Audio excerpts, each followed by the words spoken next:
அஸ்ஸலாமு அலைக்கும் வரஹ்மத்துல்லாஹி வபரகாத்துஹ். அல்ஹம்துலில்லாஹி ரப்பில் ஆலமீன். நஹ்மதுஹு வ நஸ்தஈனுஹு வ நஸ்தக்ஃபிருஹு வ நஊது பில்லாஹி மின் ஷுரூரி அன்ஃபுஸினா வ ஸய்யிஆத்தி அமாலினா. மை யஹ்திஹில்லாஹு ஃபலா முதில்ல லஹு வ மை யுத்லில் ஃபலா ஹாதிய லஹு. واشهد ان لا اله الا الله وحده لا شريك له واشهد ان محمدا عبده ورسوله. يا ايها الذين امنوا اتقوا الله حق تقاته ولا تموتن الا وانتم مسلمون. يا أيها الناس اتقوا ربكم الذي خلقكم من نفس واحدة وخلق منها زوجها وبث منهما رجالا كثيرا ونساء واتقوا الله الذي تساءلون به والأرحام إن الله كان عليكم رقيبا. يا أيها الذين آمنوا اتقوا الله وقولوا قولا سديدا يصلح لكم أعمالكم ويغفر لكم ذنوبكم ومن يطع الله ورسوله فقد فاز فوزا عظيما. فإن خير الحديث كتاب الله وخير الهدي هدي محمد صلى الله عليه وسلم وشر الأمور محدثاتها وكل محدثة بدعة وكل بدعة ضلالة وكل ضلالة في النار. வார்த்தைகளில் சிறந்தது அல்லாஹ்வினுடைய வார்த்தை என்றும், வழிகாட்டுதலில் சிறந்தது நபிகள் நாயகம் ஸல்லல்லாஹு அலைஹி வஸல்லம் அவர்களுடைய வழிகாட்டுதல் என்றும், காரியங்களில் மிக மிக கெட்டது மார்க்கங்களில் பித்அத்துகளை உண்டாக்குவது, ஒவ்வொரு பித்அத்தான காரியங்களும் வழிகேடுகள் அனைத்தும் உங்களை நரகில் கொண்டு போய் சேர்க்கும் என்று நபிகள் நாயகம் ஸல்லல்லாஹு அலைஹி வஸல்லம் அவர்கள் தங்களுடைய ஒவ்வொரு சொற்பொழிவின் துவக்கத்திலும் இந்த மனித சமுதாயத்திற்கு நினைவுறுத்தியதை சிறப்புமிக்க இந்த தர்பியா வகுப்பில் பங்கெடுப்பதற்காக வேண்டி வந்தமர்ந்து கேட்டுக்கொண்டிருக்கின்ற உங்களது சிந்தனையிலும் அந்த நபிமொழியை நினைவுபடுத்தி எனது உரையை ஆரம்பம் செய்கிறேன். இணை வைத்தல், பித்அத்துகள், அனாச்சாரங்கள், மூட பழக்க வழக்கங்கள், சடங்கு சம்பிரதாயங்களை விட்டும் அமல்களை பாழாக்கி மறுமை நாளில் நரகத்திற்கு அழைத்துச் செல்லுகின்ற அனைத்து தீய எண்ணங்கள், நடவடிக்கைகளை விட்டும் நம் எல்லோரையும் அல்லாஹ் பாதுகாத்து அல்லாஹ்வினுடைய மார்க்கத்தில் சொல்லப்பட்ட சட்டதிட்டங்களுக்கு ஏற்ப நம்முடைய வாழ்வை நாம் அமைத்து மரணிக்கும் பொழுது உண்மை முஸ்லீமாக மரணித்து மறுமை நாளில் வெற்றி பெறுகிற ஒரு கூட்டத்தில் அல்லாஹ் நம் எல்லோரையும் ஆக்கி அருள் புரிவானாக. அன்பார்ந்த சகோதரர்களே, இஸ்லாத்தின் அடிப்படையாகிய குர்ஆன் மற்றும் ஹதீஸுகளை எந்த அடிப்படையில் நாம் புரிந்து கொள்ள வேண்டும் என்பதை நேற்றைய தினமும் இதனுடைய முந்திய அமர்விலும் அல்லாஹ்வினுடைய மாபெரும் கிருபையினால் நாம் எல்லாம் ஓரளவுக்கு அறிந்து கொண்டிருக்கிறோம் என்று நான் நினைக்கிறேன். குர்ஆனுக்கு முரண்படக்கூடிய ஹதீஸுகள் எல்லாம் தள்ளப்பட வேண்டியவை. அப்படி ஏராளம் நபிமொழிகள் உண்டு என்றெல்லாம் இந்த மனித சமுதாயத்திலே சொல்லக்கூடியவர்களுடைய வாதங்கள் என்ன, அவர்கள் அதையெல்லாம் எப்படி அணுகியிருக்கிறார்கள், அதில் எவ்வளவு பெரிய முறைகேடுகள், எவ்வளவு பெரிய ஒழுங்கீனங்கள் அந்த அணுகுமுறையில் இருந்திருக்கிறது என்பதையெல்லாம் சுட்டிக்காட்டப்பட்டு, ஹதீஸ் என்பது நபிகள் நாயகம் ஸல்லல்லாஹு அலைஹி வஸல்லம் அவருடைய மற்றொரு வஹி. முரண்படுவதைப் போல் நமக்கு தோன்றினாலும் முரண்பாடு இல்லாமல் ஒரு இணக்கமான ஒரு முடிவை எடுப்பதுதான் மூமின்களுடைய தக்குவாவுக்கும் ஈமானுக்கும் உகந்த ஒரு காரியம் என்பதை நிலைநிறுத்தும் முகமாக பல்வேறு உதாரணங்கள், விளக்கங்கள் உங்களுக்கு சொல்லப்பட்டது. அந்த விமர்சனம் செய்யப்படுகிற நபிமொழிகளில் ஒன்றுதான், நபிகள் நாயகம் ஸல்லல்லாஹு அலைஹி வஸல்லம் அவர்களுக்கு சூனியம் செய்யப்பட்டதாக வருகிற நபிமொழி. ஒரு விஷயத்தை நீங்கள் நன்றாக புரிந்து கொள்ள வேண்டும். நேற்றைய உரையிலும் சுட்டிக்காட்டப்பட்டதை மீண்டும் உங்களுக்கு நான் ஞாபகப்படுத்துகிறேன், உள்ளத்தில் ஆழமாக பதிய வைப்ப வேண்டும் என்பதற்காக. 9 நாள் காதியானிகளோடு ஒரு விவாதம் நடந்தது. ஆர்வி ஹோட்டல், கோயமுத்தூர் காந்திபுரத்தில் இருக்கிற ஆர்வி ஹோட்டல், பழைய நண்பர்களுக்கு தெரியும். 9 நாள் நடந்தது. அந்த விவாதம் நடைபெறுவதற்கு முன்னதாக விவாதத்தை எப்படி நடத்துவது என்கிற ஒரு ஒப்பந்தம், இந்த சூனியம் சம்பந்தப்பட்ட விவகாரத்திற்கு தொடர்புடைய காரியமாக இருக்கிறனால தான் கொஞ்சம் கூர்ந்து நீங்கள் கவனிக்க வேண்டும். அந்த ஒப்பந்தம் நான், சகோதரர் பழைய ஒரு நண்பர் பிஜே அவர்கள், இன்னும் எல்லோரும் சேர்ந்து அந்த ஒப்பந்த சபையிலே ஒப்பந்தம் போடும்போது அன்றைக்கு காதியானிகள் சொல்லுகிறார்கள், உங்களுடைய அடிப்படை ஆதாரம் என்ன? நம்மிடத்திலே கேட்டார்கள். எங்களுடைய அடிப்படை ஆதாரம் குர்ஆன், ஹதீஸ். மூன்றாவது ஒரு ஆதாரம் எங்களிடத்திலே இல்லை. ஆனால் அந்த ஆதாரத்தில் எங்களுக்கு மாற்று கருத்து உண்டு என்று காதியானிகள் அன்றைக்கு சொல்கிறார்கள். என்ன உங்களுக்கு அதில் மாற்று கருத்து? என்ன மாற்று கருத்து என்றால், குர்ஆனும் சஹீஹான ஹதீஸும் தான், உண்மைதான். ஆனால் ஒரு சில ஹதீஸுகள் குர்ஆனுக்கு முரண்படுகிறது. அந்த ஹதீஸுகளை நாங்கள் ஏற்றுக்கொள்ள முடியாது. அப்போ அது குறித்து நீண்ட நேரம் இருதரப்பும் வாக்குவாதம் செய்த பிறகு திரும்ப நாம் கலந்து ஆலோசித்து பிஜே தரப்பில் இருந்து சொன்ன பதில், குர்ஆனுக்கு எந்த ஹதீஸ் முரண்படுவதாக நீங்கள் சுட்டி காட்டுகிறீர்களோ அந்த ஹதீஸ் முரண்பாடு இல்லை என்று நாங்கள் விளக்குவோம். அதில் உங்களுக்கு ஏதாவது மாற்று கருத்து இருக்குமேயானால், ஈசா நபி, மிர்சா குலாம், இறுதி வேதம் இவைகளெல்லாம் எப்படி ஒரு தலைப்பாக்கப்படுகிறதோ அதே போல குர்ஆன், சஹீஹான ஹதீஸ் ஒரு பொழுதும் முரண்படாது என்பது எங்களுடைய நிலைப்பாடு. முரண்படும் என்று உங்களுடைய நிலைப்பாடாக இருந்தால் அது முதலில் விவாதப் பொருளாக ஆக்கி ஒரு தலைப்பாக மாற்றப்பட்டு அந்த தலைப்பு விவாதிக்கப்பட்ட பிறகுதான் வேறு தலைப்புகள் பேசப்பட வேண்டும் என்று சொல்லப்பட்டது. நல்லா நீங்கள் கூர்ந்து கவனிக்க வேண்டும். நம்முடைய நிலைப்பாடு, குர்ஆன், ஆதாரபூர்வமான ஹதீஸ் ஒரு பொழுதும் குர்ஆனுக்கு முரண்படாது. முரண்பாடு என்று நீங்கள் நிரூபித்தால் அது உங்களுடைய நிலைப்பாடாக இருக்குமேயானால், முரண்பாடு இல்லை என்பதை நாங்கள் நிரூபிக்க தயாராக இருக்கிறோம். இதை நீங்கள் முதல் அஜெண்டாவாக எழுதப்பட வேண்டும் என்று சொல்ல நீண்டு போக திரும்ப அஜெண்டாவாக அது இடம்பெறவில்லை என்பது தனி விஷயம். 1984 இருந்து இந்த ஜமாத் உருவாக்கப்பட்டு நம்மிடமிருந்து இது போன்ற இன்றைக்கு புதிதான கருத்துக்கள் சொல்லுகிறவர்கள் நம்மிடமிருந்து பிரிந்து போகிற வரை குர்ஆனுக்கு ஆதாரபூர்வமான ஹதீஸுகள் ஒரு காலம் முரண்படாது. முரண்படுவது போல் தோன்றுமே தவிர அது முரண்பாடாது. முரண்பாடு இல்லாமல் இமாம்கள் விளக்கம் அளித்திருக்கிறார்கள். நமக்கு முரண்பாடு போல் தெரிந்து விளக்கமடியாவிட்டாலும் மௌனம் சாதிக்க வேண்டுமே தவிர ஹதீஸுகளை நிராகரிப்பது என்பது வழிகேட்டிலே கொண்டு போய் விட்டுவிடும் என்றுதான் ஆரம்பத்தில் நமக்கு சொன்னார்கள். அந்த நிலைப்பாட்டில் தான் இதுவரை நாமும் இருக்கிறோம், கியாமனால் வரை இருப்போம். அதுதான் உத்தம சஹாபாக்களை நாம் மதிக்கின்ற, ஹதீஸுகளுக்கு நாம் கொடுக்கிற நன்மதிப்பு. இந்த நிலையிலிருந்து இன்றைக்கு மாறியவர்கள் யார்? அவர்கள்தான் மாறினார்களே தவிர நாம் மாறவில்லை.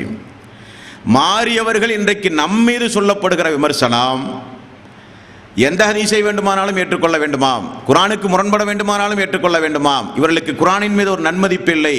ஹதீஸ் அளவு, குர்ஆன் அளவுக்கு இவர்கள் ஹதீஸை மதிக்கிறார்கள். ஹதீஸ் என்பது அறிவிப்பாளர்கள் தொடர்புடையது, குர்ஆன் என்பது அறிவிப்பாளர்கள் தொடர்புடையதல்ல. குர்ஆன் என்பது வஹி, ஹதீஸ் என்பது வஹி அல்ல என்றெல்லாம் இன்றைக்கு தடம் புரண்டு இவர்கள் பேசுகிறார்களே தவிர, பேசிக்கொண்டு நம்மீது குற்றம் சுமத்துவார்களே தவிர அது சத்தியமல்ல, அது யதார்த்தமல்ல, அது உண்மையும் அல்ல. அதே போலத்தான் சூனியத்தினுடைய நிலைப்பாடு ஆரம்பத்தில் என்ன இருந்தது என்பதை உங்களுக்கு நான் நினைவுபடுத்துவதற்கு ஒரு சம்பவத்தை சொல்கிறேன். பில்லி சூனியம் என்று ஆரம்பத்தில் இந்த கருத்துடையவர் ஒரு புத்தகம் போட்டார். உங்களுக்கு தெரியுமா அந்த புத்தகம்? பில்லி சூனியம் என்கிற ஒரு புத்தகம். அந்த புத்தகம் முழுக்க முழுக்க குர்ஆன் சுன்னாவின் அடிப்படையில் ஆய்வு செய்து வெளியிடப்பட்ட புத்தகம். அந்த புத்தகத்தினுடைய அப்படியே ஒரு 1-2 பேஜுகளை நீங்கள் படித்துவிட்டு 3வது 4வது பேஜ் முதற்கட்டமாகவே நீங்கள் வரும்போது என்ன சொல்லுகிறார் தெரியுமா? இந்த சூனியத்தை குறித்து, சூனியம் என்பதை குறித்து இஸ்லாமிய சமுதாயத்தில் மக்கள் மத்தியிலே 3 வகையான நிலைப்பாடுகள் உண்டு. அந்த 3 வகையான நிலைப்பாடுகளில் எது உண்மை என்பதை ஆய்வு செய்கிற புத்தகம் இந்த புத்தகம். நல்லா நீங்க கவனிக்கணும். முதல் நிலைப்பாடு, சூனியம் என்பது ஒன்று கிடையாது என்பது முதல் நிலைப்பாடு. இனி ஒரு நிலைப்பாடு, சூனியத்தின் மூலம் எப்படிப்பட்ட விளைவுகளை வேண்டுமானாலும் இந்த மனித சமுதாயத்தில் ஏற்படுத்தலாம் என்பது 2வது நிலைப்பாடு. 3வது நிலைப்பாடு, சூனியம் என்பது உண்டு, குறிப்பிட்ட ஒரு சில காரியங்களை மட்டும்தான் அதன் மூலம் செய்ய முடியும் என்பது 3வது நிலைப்பாடு.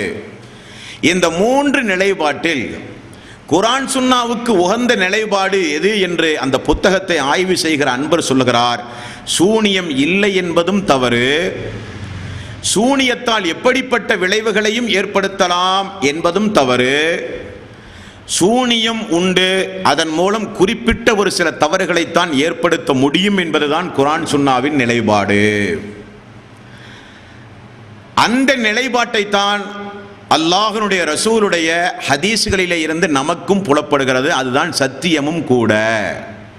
அப்ப சஹாபாக்களுக்கு சஹீஹான ஹதீஸ் குர்ஆனுக்கு முரண்படாது என்கிற ஒரு நிலை ஆரம்பத்திலிருந்து இந்த மனித சமுதாயத்திற்கு பிரச்சாரம் செய்து அந்த நிலைப்பாட்டிலே இருந்து தற்பொழுது மாறி இன்றைக்கு நிறைய ஹதீசுகள் முரண்படுகிறது, குர்ஆனுக்கு முரண்படக்கூடிய ஹதீசுகளை எல்லாம் இவர்கள் ஏற்று செயல்படுகிறார்கள் என்று நிலை மாறாத என்றைக்கும் ஒரே நிலையில் செயல்படக்கூடிய நம்மை பார்த்து எப்படி விமர்சனம் செய்கிறாரோ அதே போலத்தான் சூனியம் என்பது உண்டு, ஒரு சில பாதிப்புகளை ஏற்படுத்த முடியும் என்று அந்த புத்தகத்தில் தெளிவாக தீர்ப்பு சொல்லப்பட்டு புத்தகம் சமுதாயத்திலே விளம்பரம் செய்யப்பட்டு அதுதான் இஸ்லாத்தினுடைய சரிதான அக்கீதா என்று வளர்க்கப்பட்ட பிறகு அதிலிருந்து தடுமாறியவர் அவர்தானே தவிர நாம் கிடையாது. இன்னும் சூனியம் உண்டு, ஒரு சில பாதிப்புகளை செய்ய முடியும் அல்லாஹ் நாடினால். அப்ப தடுமாறியவர்கள் எல்லாம் யாரு? ஒவ்வொரு காலகட்டத்திலும் அவர்கள்தான் தடுமாறுகிறார்கள். தடுமாறிக்கொண்டு அவர்கள்தான் இன்றைக்கு திரும்ப நம்மை பார்த்து பேசுகிறார்களே தவிர அது ஒரு சத்தியம் அல்ல, அது ஒரு யதார்த்தமும் அல்ல. கொஞ்சம் காட்டமாக சூனியத்தை யாரெல்லாம் நம்புகிறார்களோ அவர்களெல்லாம் முஸ்ரிக்குகள், அவர்களெல்லாம் முஸ்ரிக்குகள், குஃப்ரிலே போய் விழுந்து விட்டார்கள். யாரை பார்த்து சொல்கிறார்கள்?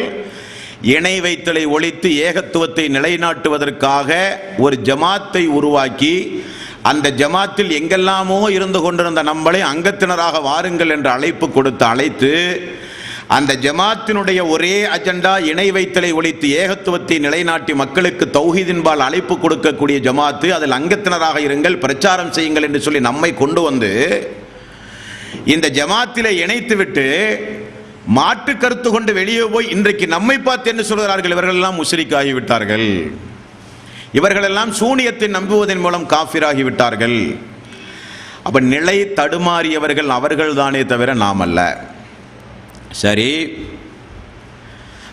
ஆரம்பத்தில் ஆய்வு செய்யாமல் நாங்கள் அதை நம்பினோம் என்று சொல்ல முடியுமா? அந்த புத்தகத்தை நீங்கள் வாங்கி படித்து பாருங்கள், எவ்வளவு பெரிய ஆய்வு நடத்தப்பட்ட புத்தகம் என்று. ஆய்வு செய்து நான் ஆரம்பத்தில் சொன்ன போல சூனியம் குறித்து 3 நிலைப்பாடு உண்டு, 2 நிலைப்பாடு தவறு, ஒரு நிலைப்பாடு தான் சரி என்ற ஹதீசுகளையும் ஆயத்துகளையும் பெருக்கி போட்டு இந்த மாதிரியான புகாரிலே இருக்கிற ஹதீசுகளை எல்லாம் எடுத்து சொல்லி சூனியம் உண்டு, சூனியம் உண்டு, நம்பப்பட வேண்டும், அதில் மூலம் ஒரு சில கெடுதிகள் விளைவிக்க முடியும், இருந்தாலும் அந்த குணம் தீய குணம் என்றெல்லாம் சமுதாயத்திலே சொல்லி இன்றைக்கு என்ன சொல்கிறார்? நாமெல்லாம் முஸ்ரிக்குங்கிறார். அப்போ அவரும் ஆரம்பத்தில் முஸ்ரிக்காத்தான் இருந்தார். எப்போ இஸ்லாத்தை தழுவினாருங்கிற டேட்டா அவர் தான் சொல்லணும், அப்படி தானே? எப்போ ஒரு இஸ்லாத்தை தழுவினாங்கிற டேட்டா அவர் தான் சொல்லணும். 1. 2வது, இந்த சூனியம் உண்டு என்று நம்புகிறவர்கள் எல்லாம் முஸ்ரிக்குகள் என்றால் எவ்வளவு பெரிய விளைவுகள் ஏற்படும் என்று நீங்கள் பாருங்கள். இந்த ஹதீஸை அறிவிக்கிறவர்கள் ஆயிஷா ரலியல்லாஹு அன்ஹா, நம்முடைய தாய்.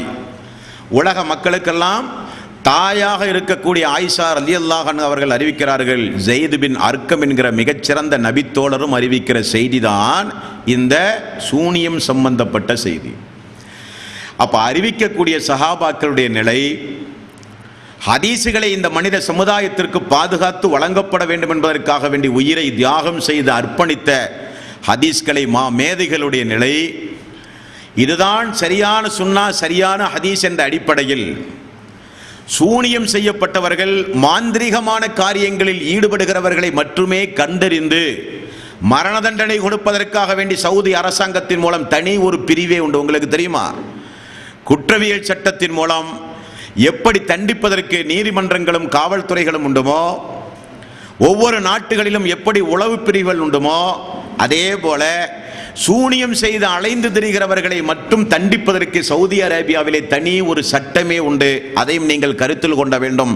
சென்ற ஆண்டு நிறைய சூனியக்காரர்கள் பிடிபட்டு கையும் காலுமாக பல்வேறு மாந்திரீகமான பொருள்களோடு பிடிக்கப்பட்டு தீர்ப்பு சொல்லப்பட்டு மரண தண்டனை அளிக்கப்பட்டதை இணையதளத்திலே போய் நீங்கள் பார்க்கலாம். அவர்களுடைய நிலைப்பாடு, இந்த கருத்து எடுத்திருக்கிற இவர்களை தவிர மீதமுள்ள இந்த ஒட்டுமொத்த உம்மத்தினுடைய சமுதாயத்தினுடைய நிலைப்பாடு, எல்லோரும் முஸ்ரிக்கா என்றால் நாம் யோசித்து பார்க்க வேண்டும். யாரை பேசுகிறோம், என்ன பேசுகிறோம் என்று நாவை அளந்து பேச வேண்டும். சூனியம் என்றால் என்ன? சூனியம் என்றால் முதல்ல என்னன்னு முதல்ல பார்க்கணும். ஒரு சில நபர்களை நாம் கையினால் அடிக்கிறோம், குச்சியை கொண்டு தாக்குகிறோம், கத்தியை கொண்டு தாக்குகிறோம், நேரடியாக நாம் தாக்குதல் கொடுக்கிறோம் ஒரு சில நபர்களை. இது நேரடி தாக்குதல். எந்த ஒரு ஆயுதமும் இல்லாமல், நேரடியாக தாக்கவும் இல்லாமல் ஒரு சில கெடுதிகளை மனித சமுதாயத்திற்கு விளைவிக்க முடியுமா, முடியாதா? முடியும் என்று நம்பினால் நீங்கள் முஸ்ரிக்குகள். அதுதான் இவர்களுடைய வாதம். காரணம், மறைமுகமான தாக்குதல் என்பது, மறைமுகமான தீங்கு விளைவிப்பது என்பது நேரடியான ஒரு பொருளை கொண்டு அல்லாமல் மறைமுகமான தாக்குதல் நடத்துவது என்பது அல்லாஹ்வுடைய ஒரு சிஃபத்து, பண்பு. அது இருப்பதாக நீங்கள் நம்புகிற காரணத்தினால், இந்த சூனியங்களின் மூலம் நீங்கள் நம்புகிற காரணத்தினால் தான் நீங்கள் அல்லாஹ்வுக்குரிய அந்த சிஃபத்து, மறைமுகமான தாக்குதல் நடத்துகிற அந்த ஒரு பண்பு சூனியத்தின் மீதும் இருப்பதாக நீங்கள் நம்பிக்கை கொள்கிற நம்பிக்கையின் மூலம் நீங்கள் வைத்திருக்கிற காரணத்தினால் தான் நீங்கள் முஸ்ரிக்காகி விட்டீர்கள் என்கிற ஒரு வாதம் சொல்லப்படுகிறது. முதலில் சூனியம் என்பது உண்டுமா இல்லையா, அதை முதல்ல பார்க்கணும். நமக்கென்று ஒரு தூதர் உண்டு, நமக்கென்று ஒரு மார்க்கம் உண்டு, நமக்கென்று ஒரு வேதம் உண்டு, நமக்கென்று ஒரு ரப் உண்டு. முஸ்லிம்களுடைய அடிப்படை நம்பிக்கை என்னங்க? அல்லாஹ் ஒன்றை நம்பு என்று சொன்னால் அதை நம்ப வேண்டும். அல்லாஹ் ஒன்றை உண்டு என்று சொன்னால் அது உண்டு என்று நாம் ஏற்றுக்கொள்ள வேண்டும். அல்லாஹ் கூறுகிற ஒரு நம்பிக்கைக்குரிய ஒரு காரியம், நபிகள் நாயகம் ஸல்லல்லாஹு அலைஹி வஸல்லம் அவர்கள் உண்டு என்று நமக்கு வலியுறுத்தி சொல்லப்பட்ட ஒரு நம்பிக்கைக்குரிய ஒரு காரியத்தை நான் நம்பாமல் போனால் இஸ்லாத்தை விட்டே வெளியேறி விடுவோம். நம்பக்கூடாத காரியம் என்று இஸ்லாத்தில் கொஞ்சம் சொல்லப்பட்டிருக்கிறது. அந்த காரியத்தை நம்பினால் இஸ்லாத்தை விட்டு வெளியேறி விடுவோம். மிக ஜாக்கிரதையாக நீங்கள் அந்த உரையை கவனிக்க வேண்டும்.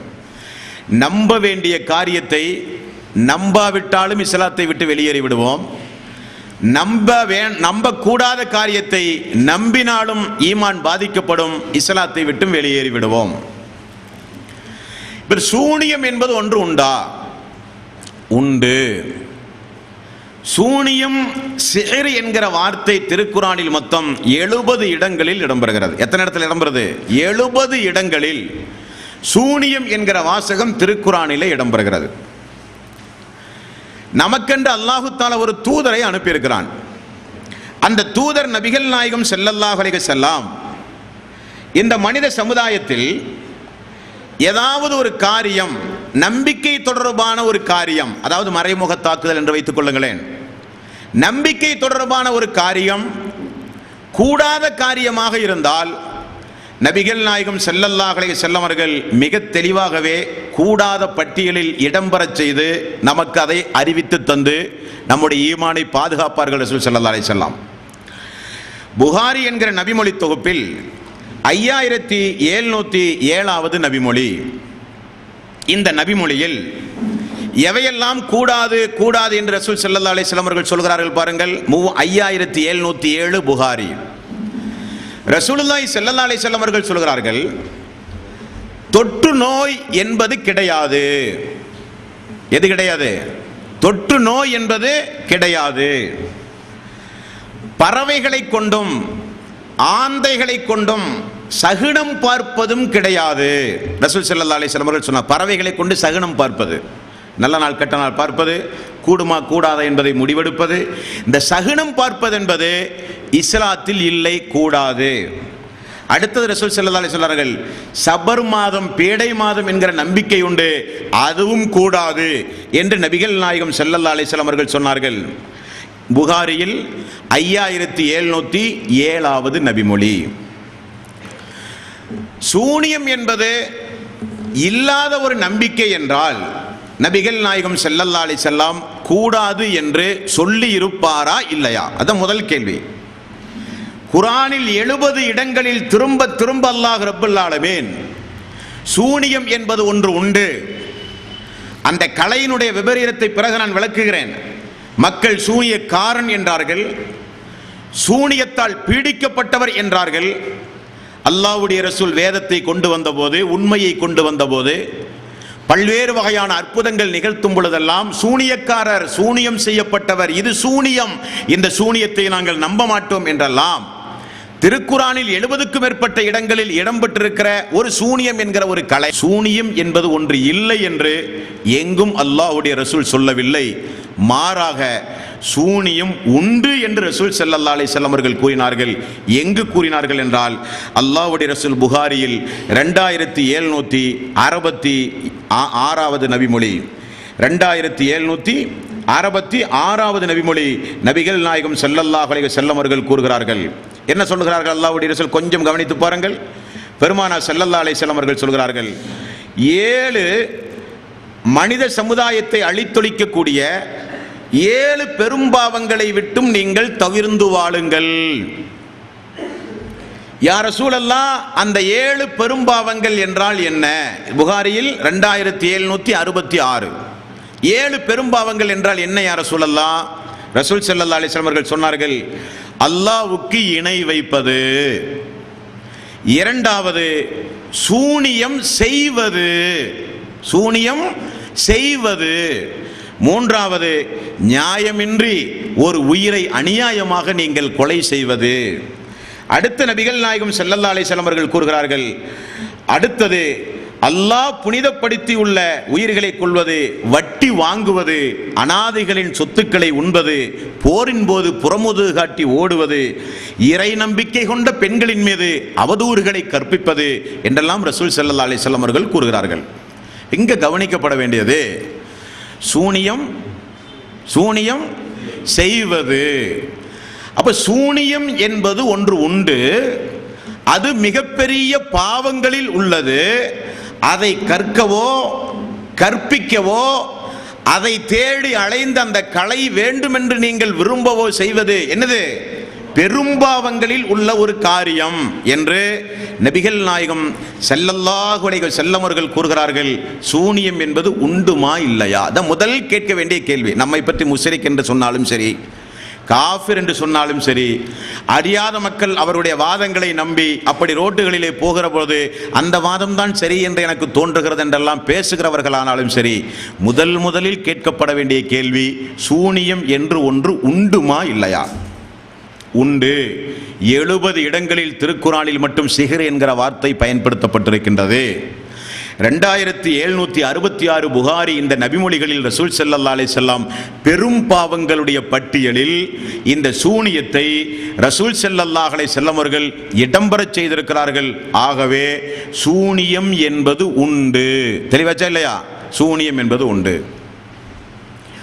குர்ஆன்ல அல்லாஹ் தஆலா சூனியம் என்பதை ஒரு கலை என்று சொல்லுகிறான். சூனியத்தை ஒரு சில மக்கள் கற்பிப்பார்கள் என்று சொல்லுகிறான். அந்த சூனியத்தை நீங்கள் கற்றுக்கொள்வதன் மூலம் உங்களுக்கு ஏற்படுகிற விளைவு என்ன என்று சொல்லுகிறான். சூனிய கலையின் மூலம் இந்த மனித சமுதாயத்தில் என்ன விளைவை அதிகபட்சம் ஏற்படுத்த முடியும் என்று சொல்லுகிறான். சூனியக்கலையை சூனியக்காரர்கள் எல்லோருக்கும் அந்த தீங்கை ஏற்படுத்த முடியாது, நான் நாடாதவரை என்று சொல்லுகிறான்.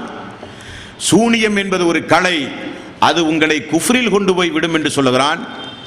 சூனியம் என்பது சைத்தானால் இந்த மனித சமுதாயத்திற்கு அறிமுகம் செய்யப்பட்டது என்றும் அல்லாஹ் சொல்லுகிறான். எங்கு சொல்லுகிறான்? கண்ணை இரண்டை மூடிக்கொண்டு அந்த வசனத்தை இங்கே மனப்பாடம் பண்ணி வச்சுக்கணும். 2வது அத்தியாயத்து 102வது வசனம் வரணும். 2வது அத்தியாயத்துடைய 102வது வசனத்துக்கு மட்டும் விளக்கம் சொல்லுங்கப்பான்ட்டு யாரை பார்த்தாலும் நீங்க முதல்ல கேட்க வேண்டிய கேள்வி, 2வது அத்தியாயத்தினுடைய 122வது வசனத்திற்கு என்ன விளக்கம்? குர்ஆனை முதல்ல கையில் எடுங்க. 2ல் 102, 2வது அத்தியாயத்தினுடைய 102 சூரத்துல் பக்ராவுடைய வசனம் எடுத்து கையில் வச்சாச்சா? அல்லாஹு தஆலா அவனுடைய அருள்மறையாம் திருமறை குர்ஆனில் நான் முதல்ல சொன்ன மாதிரி சூனியம் என்பது ஒன்று உண்டு என்பதை அல்லாஹ் தெளிவாக சொல்லக்கூடிய வசனம். ஆரம்பத்தில் பாருங்க, வத்தபஉ மா தத்துலு ஷயாத்தீனு அலா முல்கி சுலைமான். உண்டுமா இல்லையா குர்ஆன் வசனம்? அலா முல்கி சுலைமான். சைத்தான்கள் ஓதியவற்றையே பின்பற்றினார்கள் அவர்கள் சுலைமானுடைய ஆட்சிக்கு எதிராக. ஒவ்வொரு வசனத்துடைய தஃசீரையும் பின்னாடி சொல்ற முதல்ல அந்த வசனத்துடைய அர்த்தத்தை பார்த்துருக்குங்க. ஒமா கஃபர சுலைமானு வலக்கின்ன ஷயாத்தீன கஃபரு. சுலைமான் ஒருபோதும் நிராகரித்தவர் அல்ல, சைத்தான்கள் தான் நிராகரித்தவர்கள். யுஅல்லிமூனன் நாஸ ஸிஹ்ர. அவர்கள்தான் மனிதர்களுக்கு சூனியத்தை கற்றுக் கொடுத்தார்கள். வமா உன்சில அலல் மலக்கைனி பிபாபில ஹாரூத்த வ மாரூத்த. இன்னும் பாபிலோன் என்கிற ஒரு ஊரையே அல்லாஹ் சொல்லுகிறான். அந்த ஊர் தான் முசீபத்துக்குரிய ஒரு ஊர், சூனியக்காரர்கள் அதிகமாக வாழ்ந்த ஊர். பிறகு நான் சொல்லுகிறேன், பாபில் என்கிற ஒரு ஊரில் இருந்த ஹாரூத் மாரூத் என்ற 2 மலக்குகளுக்கு இறக்கப்பட்டதையும் ஒமா யுஅல்லிமானி மின் அஹதின் ஹத்தா யகூல இன்னமா நஹ்னு ஃபித்னத்துன் ஃபலா தக்ஃபுர். அந்த மலக்குமார்கள் நிச்சயமாக நாங்கள் சோதனையாக இருக்கிறோம், இதை நீங்கள் கற்றுக்கொண்டு நிராகரிக்கும் காஃபிர்களாக ஆகிவிடாதீர்கள் என்று எச்சரிக்கை செய்யாத வரையில் அவர்களுக்கு அந்த சூனியத்தை அவர்கள் கற்றுக் கொடுக்கவில்லை. ஃபத்தய அல்லமூன மின்ஹுமா மா யுஃபர்ரிகூன பிஹி பைனல் மர்இ வ ஸௌஜிஹி. அந்த சூனியக்கலை அவர்கள் கற்றுக்கொண்டதின் மூலம் கணவன் மனைவிக்கிடையே பிரிவுகளை உண்டாக்கும் செயலை அவர்கள் கற்றுக்கொண்டார்கள். ஒமாகும் பில்லாரின பிஹி மின் அஹதின் இல்லா பிஇذنில்லாஹ். அல்லாஹ்வுடைய விருப்பமின்றி யாருக்கும் எந்த தீங்கும் அவர்களால் செய்ய முடியாது என்று அல்லாஹ் ரப்பல் ஆலமீன் சொல்கிறான். திரும்ப வத்தபஉ மா தத்துலு ஷயாத்தீனு அலா முல்கி சுலைமான். இந்த சூனியம் என்கிற ஒரு கலை ஆரம்ப காலகட்டத்திலிருந்தே மக்கள் மத்தியில் இருந்து வருவதாக அல்லாஹ் ரப்பல் ஆலமீன் சொல்லுகிற ஒரு யதார்த்த சத்திய வசனம் தான் இந்த வசனம். ஏன் அல்லாஹ் இங்க சுலைமான் அலைஹிஸ்ஸலாத்து வஸ்ஸலாம் அவர்களை சம்பந்தப்படுத்தி இந்த சூனிய கலையை பற்றி அல்லாஹ் பேசுகிறான்? எவ்வளவோ நபிமார்களை அல்லாஹ் அனுப்பினானா இல்லையா? ஆதம் நபியிலிருந்து ஈசா அலைஹிஸ்ஸலாத்து வஸ்ஸலாம் அவர்களை எத்தனையோ நபிமார்களை அல்லாஹ் அனுப்பியிருந்தோம். சுலைமான் நபி அவர்களை மட்டும் சம்பந்தப்படுத்தி இந்த சூனியம் சம்பந்தப்பட்ட விவகாரங்களில் அல்லாஹ் ரப்பல் ஆலமீன் ஏன் சொல்லுகிறான் என்றால், அவருக்கு கொடுக்கப்பட்ட ஆட்சி அதிகாரம் போல உலகத்தில் எந்த நபிக்கும் கொடுக்கப்படவில்லை. அப்படிதான் அல்லாஹ் சொல்லுகிறான், எந்த நபிக்கும் கொடுக்கப்படவில்லை. அவருக்கு எப்படிப்பட்ட ஆட்சி அதிகாரத்தை அல்லாஹ் கொடுத்தான்? அவருக்கு அல்லாஹு தஆலா காற்றை வசப்படுத்தி கொடுத்து அவர் நினைக்கிற இடமெல்லாம் அந்த காற்று அவரை அப்படியே தூக்கிட்டு போகும். அல்லாஹ் குர்ஆன்ல சூரத்துல் அன்பியாவில் 81வது வசனத்தில் அல்லாஹ் ரப்பல் ஆலமீன் சொல்கிறான், காற்றை அவருக்கு அல்லாஹ் வசப்படுத்தி கொடுத்ததாக. பறவைகள் பேசுகிற மொழிகளை அல்லாஹ் அவருக்கு கற்றுக் கொடுத்தான். பறவைகளோடு பேசுவார் சுலைமான் அலைஹிஸ்ஸலாத்து வஸ்ஸலாம். சூரத்துல் நம்ல் என்கிற அத்தியாயத்தின் 16வது வசனம். பறவைகளோடு அவர் பேசியதற்கு ஒரு சான்றும் அல்லாஹ் சொல்லுகிறான். சூரத்துல் நம்ல் 38வது வசனத்தில் ஹூது ஹூது என்கிற ஒரு பறவை சம்பவம் தெரியுமா உங்களுக்கு? கொஞ்சம் லேட்டாச்சு, வர தாமதமாச்சு, எங்கே போனேன்ற சுலைமான் நபி கேட்டார். ஒரு நாட்டிலே ஒரு பெண் ஆட்சி செய்து கொண்டிருக்கிறாள், என்ன ஒரு அநியாயம், அல்லாஹுவை விட்டு விட்டு சூரியனை வணங்குகிற பெண் அந்த பெண் என்று சொல்லி ஊது ஊது ஒரு பறவை பேசிய சம்பந்தம் தெரியுமா இல்லையா? அவ பறவைகளோடு பேசுகிற ஆற்றலை அல்லாஹ் கொடுத்திருந்தான். எறும்புகளோடு பேசுகிற ஆற்றலை கொடுத்திருந்தான். நிலத்தில் ஊறு செல்லுகிற எறும்புகள். அல்லாஹு தஆலா அதை எங்க சொல்கிறான்? சூரத்துல் அதே நம்ல் என்கிற அத்தியாயத்தில் 17வது வசனத்தில் சொல்கிறான். 18வது வசனத்தில் சுலைமான் நபி ஒரு படை திரட்டி வரும்போது எறும்புகள் எல்லாம் ஊர்ந்து சென்றது. எறும்பு தங்களுக்குள் பேசிக் கொள்கிறது, சுலைமானுடைய படை வந்து கொண்டிருக்கிறது, நீங்கள் உடனே சென்று விடுங்கள் அல்லது குதிரைகள் ஏறி மிதித்து நாம் இறந்து போவோம் என்று சொன்ன உடனே சுலைமான் நபி சிரித்தார். பார்க்கிறோமா இல்லையா? எறும்புகளோடு பேசுகிற ஆற்றலை அல்லாஹ் அவருக்கு கொடுத்திருந்தான். அதுபோக சூரத்துல் நம்ல் என்கிற அந்த அத்தியாயத்தில் 39, 40வது வசனங்களில் நீங்கள் பார்த்தால் ஜின்களோடு பேசுகிற ஆற்றல், ஜின்களை வசப்படுத்துகிற ஆற்றல், அவர் நினைக்கிற மாதிரி ஜின்களை கொண்டு வேலை வாங்குகிற ஆற்றலை அல்லாஹ் ரப்பல் ஆலமீன் கொடுத்திருந்தான்.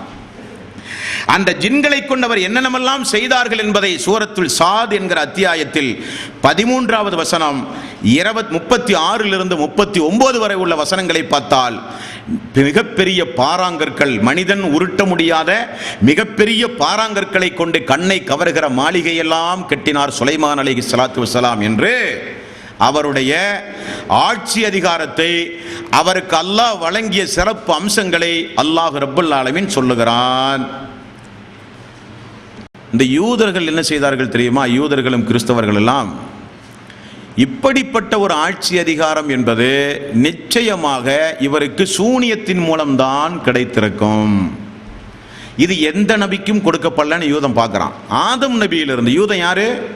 இஸ்ஹாக் அலைஹிஸ்ஸலாத்து வஸ்ஸலாம், யாக்கூப் அலைஹிஸ்ஸலாத்து வஸ்ஸலாம் அவர்களுடைய காலத்திற்கு பிறகு வந்த யூதாசுகள் தான் இந்த யூதர்கள். நபிமார்களுடைய பரம்பரையில் வந்தவர்கள். இவன் பார்க்குறான், இப்படிப்பட்ட எறும்புகளோடு பேசி, பறவைகளோடு பேசி, ஜின்களை கட்டுப்படுத்தி, மனிதன் கட்ட முடியாத மாளிகையெல்லாம் கட்டி, காற்றினால் பறந்து அங்குமிங்குமாக போகிற ஒரு ஆற்றல். சுலைமான் அலைஹிஸ்ஸலாத்து வஸ்ஸலாம் அவர்கள் துஆவே செய்து விட்டார், அல்லாஹுவே எனக்கு பிறகு இந்த ஆட்சி அதிகாரத்தை நீ யாருக்கும் வழங்கி விடாதே சொன்னாரா இல்லையா?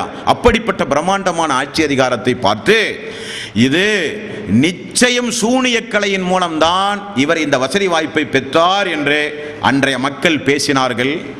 அந்த பேச்சை சைத்தான் மிக கவனமாக கூர்ந்து கவனித்து அப்படிப்பட்ட ஒரு கலை இருப்பதாக மக்களுடைய உள்ளங்களிலே போட்டு அந்த கலையை படிக்கிற படிப்பாளர்களை உருவாக்கி அதன் மூலம் ஒரு சூனிய கலை உண்டு என்கிற நம்பிக்கை மனித சமுதாயத்திலே ஊட்டி மக்களை வழிகெடுத்து இறை நிராகரித்தின்பால் கொண்டு செல்வதற்காக வேண்டி அவர்கள் திட்டம் போடும்போதுதான் அல்லாஹ் சொல்கிறான், வத்தபஉ மா தத்லு ஷயாத்தீனு அலா முல்கி சுலைமான். சுலைமான் என்கிற ஆட்சிகளுக்கு எதிராக சைத்தான் தான் அதை செய்தார்களே தவிர ஒமா கஃபரு சுலைமான் வலக்கின்ன ஷயாத்தீன கஃபரு. சுலைமான் ஒருபோதும் நிராகரிக்கவில்லை, சைத்தான் தான் நிராகரித்தார்கள். புரியுதா அந்த வசனம் எதுக்குண்டு? சுலைமான் அலைஹிஸ்ஸலாத்து வஸ்ஸலாம் அவர்களை ஏன் சம்பந்தப்படுத்துகிறான் என்றால் அவருக்கு கொடுக்கப்படுகிற ஆட்சி அதிகாரத்தை எல்லாம் பார்த்து அந்த ஆட்சி அதிகாரம் இப்படிப்பட்ட சூனியக்காரர்கள் சூனிய கலைகளின் மூலம் தான் பெற முடியும் என்று அவர்கள் நம்பிய காரணத்தினால் அல்லாஹ் சொல்கிறான், அது சூனிய கலை அல்ல, சூனிய கலைக்கும் சுலைமான் நபிக்கும் சம்பந்தம் அல்ல. அது சுலைமானுடைய ஆட்சி காலத்தில் சைத்தான்கள் தான் அந்த கலையை கற்பித்துக் கொண்டு மக்களுக்கு போதித்துக் கொண்டிருந்தார்கள். அவர்கள் தான் நிராகரிப்பாளர்களை தவிர சுலைமான் நிராகரிப்பாளர்கள் அல்ல. அப்ப சூனிய கலையை கற்பது என்பது யாருடைய பணி என்று சொல்கிறான்? இறை நிராகரிப்பாளர்களுடைய பணி என்று அல்லாஹ் ரப்பல் ஆலமீன் சொல்கிறான். யுஅல்லிமூன அன்னாஸ சிஹர, அவர்கள் மனிதர்களுக்கு சூனியத்தை கற்றுக் கொடுத்தார்கள்னே அல்லாஹ் சொல்கிறான். சூனிய கலை என்பது வித்தை அல்ல. இன்றைக்கு என்ன சொல்கிறான்? சூனியம் என்பது ஒரு வித்தை. வித்தை என்றால் இல்லதை இருப்பதை போல் ஆக்குவது, இல்லாததை இருப்பதை போல் ஆக்குவது, இருப்பதை இல்லாமல் ஆக்குவது. அது ஒரு கண்கட்டு வித்தை, மாயாஜாலம், மேஜிக் என்று சொல்கிறார்கள். அடுத்து அவங்களை திருப்பி நீங்கள் கேட்க வேண்டியது, மேஜிக்கை கற்றுக்கொண்டால் ஒரு மனிதன் முஸ்ரிக்காவானான்னு திரும்ப கேட்கணும். இதே வசனத்தை வச்சு மேஜிக் என்பது கற்றுக்கொண்டால் ஒரு மனிதன் முஸ்ரிக்காவானான்னு கேட்கணும். மேஜிக்னா முதல்ல என்னன்னு தெரியுமா உங்களுக்கு? மேஜிக்னா என்ன? ஒரு பூவை போட்டு அந்த பூவை வெளியெடுக்கும் போது புறா வர்ற மாதிரி காமிக்கிறானா? அதான மேஜிக் என்பது, கண்கட்டு வித்தை. ஆனால் நீங்கள் ஒரு உண்மையை புரிஞ்சுக்கணும், மேஜிக்கார எங்குமே ஒரு பாலைவனம் மாதிரி பொது இடங்களில் மேஜிக் செய்ய மாட்டான். ஏன்னு கேட்டால் மேலே போய் நின்று பார்த்தீங்கன்னா என்ன செய்கிறாங்கிறது எல்லாமே உங்களுக்கு தெளிவாக தெரிஞ்சிடும். மேஜிக் என்பது, வித்தை என்பதெல்லாம் உண்மையான ஒரு பொருளும் இருக்க வேண்டும், இல்லாத ஒரு பொருளும் இருக்க வேண்டும். உண்மையான ஒரு பொருள் முதல்ல இருக்கணும் அவன் கையில். புறானுங்கிறது ஒன்று இருந்தால் தான் பூவை வெளியெடுக்கும் போது புறாவை அவனால் காமிக்க முடியும். புறாவே இல்லாமல் பூவை வெளியெடுக்கும் போது புறாவை கொண்டு வர முடியுமானா முடியாது. பெரிய பெரிய மேஜிக் வித்தைக்காரர்கள் எல்லாம் அப்படியே திடலில் இருக்கிற ஒருத்தனை கூப்பிடுவாங்க, அவன் நேரம் வருவான். வந்த உடனே அந்த பொது மேடைகளை எல்லாரும் பார்க்குற மாதிரி ஒரு தொட்டி, ஒரு பொட்டிக்குள்ளே போட்டு கழுத்து அறுத்து அவனை கொல்ற மாதிரியெல்லாம் காமிப்பான். திடீர்னு விளக்கு அணைச்சிருவான், அணைச்சி திரும்ப கூப்பிடுவான். அவன் திடல்லேருந்து அதே மாதிரி இன்னொருத்தர் எந்திரிச்சு வருவான், பெட்டிக்குள்ளே ஒருத்தர் இருப்பான், அதே மாதிரி இன்னொருத்தர் வருவான். அதை பற்றி இணையதளத்தில் போய் பார்த்தீங்கன்னு சொன்னால் ரெட்டை சகோதரர்கள், ஒரே மாதிரி இருக்கக்கூடிய ரெட்டை சகோதரர்கள் அவன் கையில் இருப்பான். அதே ட்ரெஸ்ஸை போட்டு அதே மேக்கப்பை போட்டு 2 பேர்த்த வச்சுருப்பான். ஒரு ஆளை ஸ்டேஜுக்கு கூப்பிட்டு வந்து பெட்டிக்குள்ளே போட்டு பூட்டுவான், திடல்லேருந்து கூப்பிடுவான், அவன் எந்திரிச்சு வர்ற மாதிரி இருக்கும். 2 பேர் இருந்தால் தான் அந்த காரியத்தை செய்யும். அதுதான் மேஜிக் என்பது. வித்தை மேஜிக் அதுதான் சூனியம்னு சொன்னால், நாம் நிறைய மாநாடுகளில் மேஜிக் ஷோ நடத்துகிறோமா இல்லையா? மக்களை எல்லாம் குஃப்ரின்பால் அழைப்பதற்கு அந்த நிகழ்ச்சி நடத்துகிறோம். நிறைய இடங்களில் மேஜிக் ஷோ நடத்துகிறாங்களா இல்லையா? மேஜிக் ஷோ மூலம் என்ன சொல்லுது, அற்புதம் என்கிற நிகழ்ச்சியை நடத்தி மக்கள் மத்தியில் இருக்கிற மூட பழக்க வழக்கத்தை எல்லாம் சுட்டி காமித்து மேஜிக் நடத்துகிறோமா இல்லையா? அந்த மேஜிக் என்ன சூனியமாப்பாது? அந்த கலை சூனிய கலையா? தப்பு. சூனியம் என்பது சைத்தானால் இந்த மனித சமுதாயத்திற்கு விளைவிக்கப்பட்ட ஒரு தீங்கு தான். அது அதைத்தான் நல்லா சொல்கிறான். அந்த சூனிய கலையை எங்கிருந்து அவர்கள் படித்தார்கள் என்றால், ஒமா உன்சில அலல் மலக்கைனி பிபாபில, பாபிலோன் என்கிற ஒரு ஊர் ஐரோப்பிய கண்டத்தில் இருக்கிற ஒரு பகுதி. இன்றைக்கும் ஐரோப்பிய கண்டம் என்பது சூனியத்தால் அதிகம் நம்பிக்கை உரிய ஒரு பகுதி. ஒரு ஊரை அல்லாஹ் ரப்பல் ஆலமீன் சுட்டிக்காட்டி சொல்கிறான், பாபிலோனில் உள்ள ஹாரூத் மாரூத், ஹாரூத் மாரூத் என்ற 2 மலக்குகளுக்கு இறக்கப்பட்டது என்று அல்லாஹ் ரப்பல் ஆலமீன் சொல்கிறான். இங்கே என்ன கேட்குறாங்கன்னா, மலக்குமார்கள் என்பவர்கள் தூய்மையானவர்கள் தானே, அவர்கள் எப்படி இந்த இறை நிராகரிப்பான காரியங்களை மக்களுக்கு கற்றுக் கொடுப்பார்கள்? அவர்கள் எப்படி சூனியம் என்பது பெரும்பாவம் என்று சொல்லப்பட்டிருந்த அந்த பெரும்பாவத்தை எப்படி தூய்மையான மலக்குமார்கள் கற்றுக் கொண்டிருப்பார்கள் என்று கேட்கிறார்கள். நாம் திருப்பி கேட்க வேண்டிய விஷயம், உங்களுடைய குரான்களில் ஹாரூத் மாரூத் என்று நீங்கள் சைத்தான் மொழிபெயர்த்திருக்கிறீர்களே, அதற்கு அடுத்து அதே வரியில் உள்ள வசனம் சைத்தானான் தான் என்றால் எப்படி அது சாத்தியம்னு முதல்ல கேட்கணும். சைத்தானை பொறுத்தவரையில் அழகா பேசுவான். நீ இதை செய்தால் நீ இதை செய்வாய், நீ இதை செய்தால் உனக்கு இந்த தர்ஜா கிடைக்கும், நீ இதை செய்தால் நீ இப்படி ஆவாய் என்று அழகாக பேசுகிறவன் சைத்தான். சைத்தான் எங்கேயாவது ஒரு தீயதை மக்களுக்கு கற்றுக் கொடுக்கும்போது இதை கற்றுக்காதீங்க நீங்கள் குஃபுரில் போயிடுவீங்கன்னு சைத்தான் சொல்லுவானா? சைத்தானுடைய முதல்ல சொல்லுவான், அந்த மாதிரி கற்றுக்கொள்ள தூண்டுவான், அழகாக காண்பிப்பான். ஆனால் அல்லாஹ் என்ன சொல்கிறான், ஒமா யுஅல்லிமானி மின் அஹதின் ஹத்தா யகூல இன்னமா நஹ்னு ஃபித்னத்துன் ஃபலா தக்ஃபுர். நாங்களே சோதனையாக இருக்கிறோம், இதை நீங்கள் கற்றுக்கொள்வதன் மூலம் இறை நிராகரிப்பில் நீங்கள் ஆகிவிடாதீர்கள், காஃபிர்களாக நீங்கள் மாறிவிடாதீர்கள் என்று சொல்லாமல் யாருக்கும் கற்றுக் கொடுக்க மாட்டார்கள். சைத்தான் எங்கேயாவது இப்படி பேசுவானா, நாங்கள் சோதனையாக இருக்கிறோம், இதை கற்றுக்கொண்டால் நீங்கள் காஃபிரா போவீங்கன்னு சைத்தான் எங்கும் பேச மாட்டான். சைத்தானை பொறுத்தவரையில் மனிதர்களை காஃபிராக ஆக்குவது தான் அவனுடைய லட்சியம். அப்போ இந்த இடத்தில் மலக்கு என்பவர்கள் தான், மலக்கை வைத்துத்தான் அல்லாஹ் ரப்பல் ஆலமீன் அந்த சோதனைகளை நிகழ்த்துகிறான். அல்லாஹ் நினைத்தால் என்ன சோதனையை எப்படி வேண்டுமானால் யார் மூலம் வேண்டுமானாலும் அல்லாஹ் நிகழ்த்துவான்.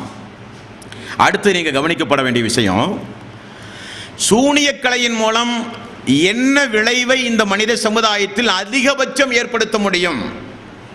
என்ன விளைவு ஏற்படுத்த முடியும்? ஃபயத்தஅல்லமூன மின்ஹுமா மா யுஃபர்ரிகூன பிஹி பைனல் மர்இ வ ஜௌஜிஹி. கணவன் மனைவிக்கிடையே பிரிவினைகளை உண்டாக்கக்கூடிய காரியங்களை சைத்தானிடமிருந்து அவர்கள் கற்றுக்கொண்டார்கள். இப்போ கவனிங்க, சமீபத்தில் கூட கோயமுத்தூரில் வந்து இந்த சூனியம் உண்டுமா இல்லையான்னு பெரியோரு போஸ்ட் அடித்து பேசும்போது இந்த ஆயத்திற்கு விளக்கம் சொன்னார்கள். சூனியம் என்பது உண்டு அவங்களே ஒத்துக்கொண்டு கணவன் மனைவிக்கிடையே பிரிவினைகளை மட்டும்தான் குறைஞ்சபட்சம் ஏற்படுத்த முடியும், அதனால சூனியம் உண்டு நினைச்சிடாதீங்க. கணவன் மனைவி இடையே சாதாரண ஒரு மனுஷன் போய் கூட பிரிவினையை உண்டாக்க முடியும் இல்லாத இருப்பதை இல்லாதாக கணவன் மனைவி கோல் மூட்ட முடியுமா இல்லையா? கோல் மூட்டி ஒரு மனிதன் மத்தியில் பிரச்சனை உண்டாக்க முடியுமா இல்லையா? பிரச்சனை உண்டு பண்ணி கணவன் மனைவி முடிய பிரிவினையில் உண்டாக்க முடியுமா இல்லையா? அந்த உண்டாக்குகிற கலை தான் அல்லாஹ் குர்ஆன்ல சொல்றான். அந்த கணவன் மனைவி இடையே நாவின் மூலம் போய் விஷமத்தனமான பிரச்சாரம் செய்து பிரிவினை செய்வதைத்தான் அல்லாஹ் சொல்லுகிறான்ட்டு கொஞ்சம் கூட ஒரு எல்கேஜி மாணவனுக்குரிய அறிவு கூட இல்லாமல் இன்றைக்கு பேசிக்கொண்டு அலைந்து திரிகிறார்கள். நல்லா கவனிக்கணும். அந்த இடத்துல முன்னாடி உள்ள வசனத்துக்கு நீங்க போகணும். என்ன வசனத்துக்கு போனோம்? யுஅல்லிமூனன் நாஸ சிஹ்ர, அவர்கள் சூனியத்தை கற்றுக் கொடுத்தார்கள். ஒரு பாடம் நடத்தப்பட்டிருக்கிறது. சூனியத்தின் மூலம் அவர்கள் கற்றுக் கொடுத்தார்கள். என்ன கற்றுக் கொடுத்தார்கள்? எதை சொல்லி அவர்கள் கற்றுக் கொடுத்தார்கள்? இதை நீங்கள் படித்தால் காஃபிராக போய் விடுவீர்கள், நாங்கள் ஒரு சோதனையாக உங்களுக்கு அனுப்பப்பட்டிருக்கிறோம், ஜாக்கிரதை, இதை நீங்கள் கற்றுக்கொண்டால் இறை நிராகரிப்பிலே போய் சேர்ந்து விடுவீர்கள் என்று ஒரு கலை கற்பிக்கப்படுகிறது. கணவன் மனைவிக்கிடையே பிரிவினை உண்டாக்குவதற்கு எங்கேயாவது கோர்ஸ் எடுக்கிறானா? யாராவது கோர்ஸ் எடுக்கிறாங்களா? அதை அல்லாஹ் சொல்கிறான், கற்பிக்கப்படுகிறது. ஒன்று, கணவன் மனைவி இடையே ஒரு ஃபித்னா செய்து புறம் பேசி அவதூறு பேசி இல்லாததை சொல்லி கணவன் மனைவியை பிரித்தால் அது சிற்கான காரியமா? புறம் பேசுதல் சிற்கான காரியமாங்க? இல்லை. குஃப்ரான காரியமா? இல்லை. அதை செய்தால் நீங்கள் காஃபிராகி போய் விடுவீர்களா? அதுவும் கிடையாது. அதை சொல்லவில்லை இங்கே.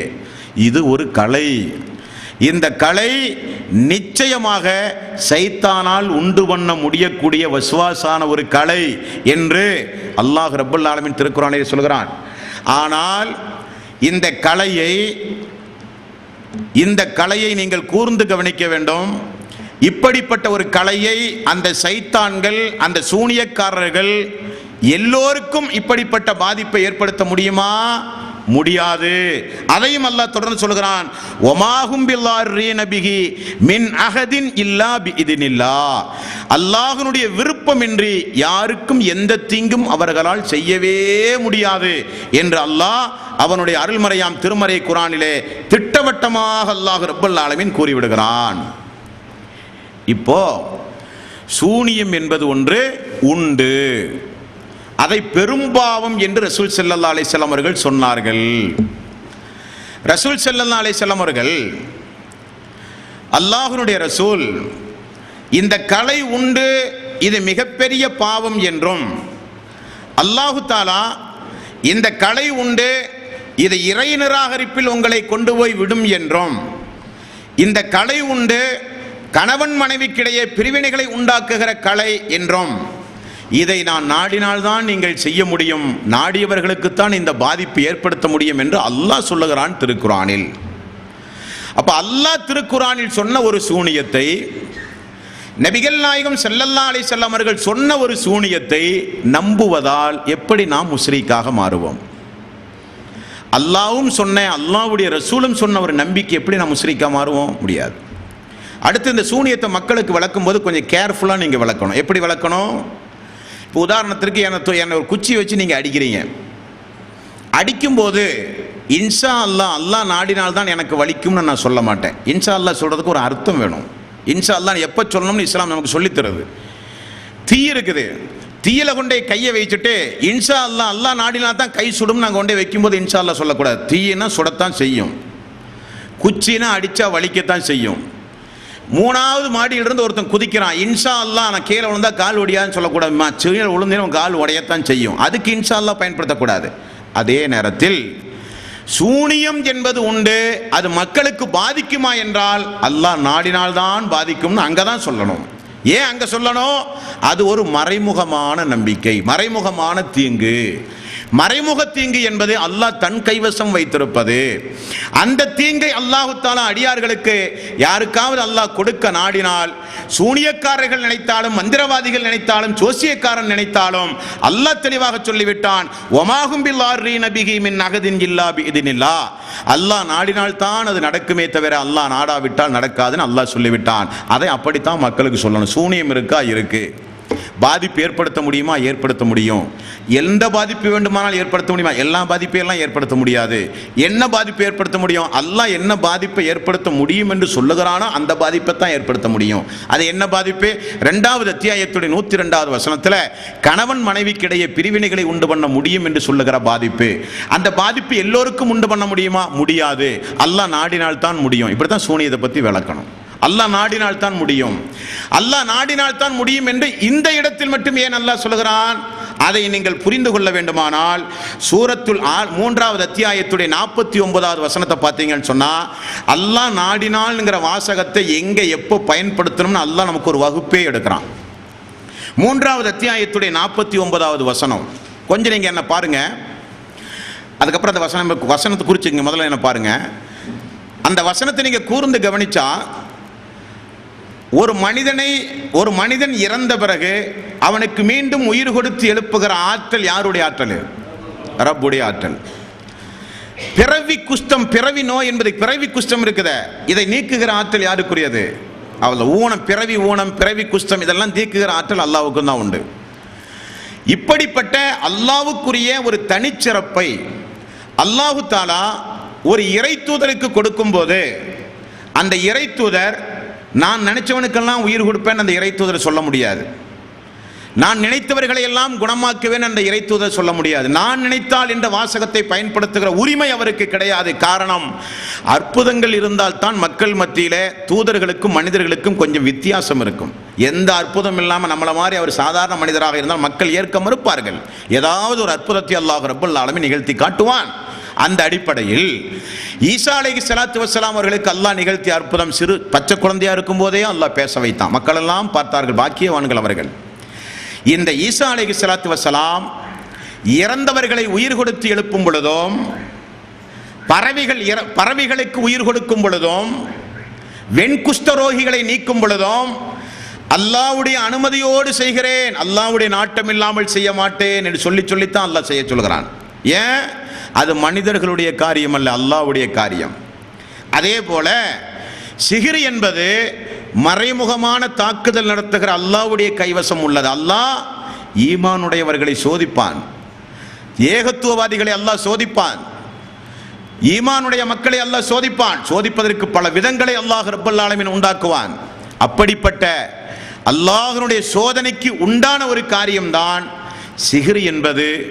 சூனியம் என்பது மார்க்கத்தில் உள்ள ஒரு காரியம், மார்க்கத்தில் இல்லாத ஒரு காரியம் அந்த காரியம் அல்ல என்பதை நாம் ஆழமாக முதலில் ஒரு செய்தியை நாம் மறக்காமல் நம்முடைய உள்ளத்திலே நாம் பதிவு செய்து கொள்ள வேண்டும்.